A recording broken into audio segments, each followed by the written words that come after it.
pemerintah melalui Kementerian Energi dan Sumber Daya Mineral bersama Komisi 7 DPR RI menyepakati untuk meningkatkan jumlah bantuan sambungan listrik baru untuk masyarakat kurang mampu menjadi 83.000 rumah tangga pada tahun 2023. Jumlah ini meningkat sebanyak 3.000 rumah dari tahun sebelumnya sebanyak 80.000 rumah. Pagu kegiatan infrastruktur tahun anggaran tahun 2023 menjadi sebesar 1,67 triliun dari sebelumnya hasil raker sebesar 1,86 triliun.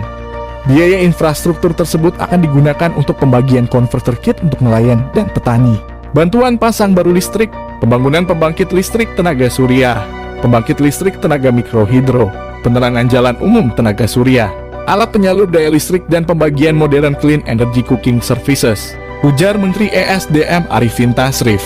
Dikutip dari laman resmi Kementerian ESDM, Jumat 23 September 2022, dari anggaran infrastruktur yang tersedia, pemerintah bersama Komisi 7 DPR sepakat untuk meningkatkan volume dan anggaran untuk bantuan pasang baru listrik dari tahun anggaran sebelumnya.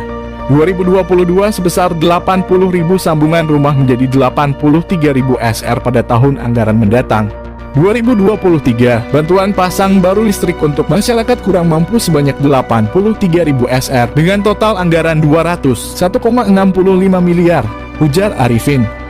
Kementerian ESDM dan DPR RI juga menyepakati anggaran pembangunan PLTS terpadu PLTMH di daerah 3 terdepan, terluar, tertinggal sebanyak 12 unit dengan anggaran sebesar 94,44 miliar dan meningkatkan pembangunan PJ UTS menjadi 31.072 unit dengan pagu anggaran 500,45 miliar.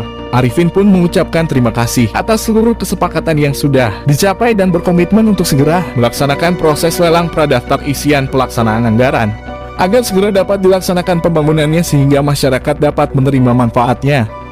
Sebagai informasi, BPBL adalah bantuan pemasangan baru listrik bagi rumah tangga tidak mampu yang meliputi instalasi tenaga listrik dan biaya pemasangannya, biaya sertifikasi layak operasi, biaya penyambungan baru ke PT Perusahaan Listrik Negara, dan pengisian token listrik perdana. Kebijakan ini tertuang dalam Peraturan Menteri SDM Nomor 3 Tahun 2022 tentang bantuan pasang baru listrik bagi rumah tangga tidak mampu yang ditandatangani Arifin Tasrif pada 21 Januari 2022. Dalam peraturan ini juga diatur, para penerima bantuan BPBL merupakan rumah tangga yang belum tercatat sebagai pelanggan PT PLN dan berdomisili di daerah yang telah tersedia jaringan tenaga listrik tegangan rendah PT PLN tanpa dilakukan perluasan jaringan.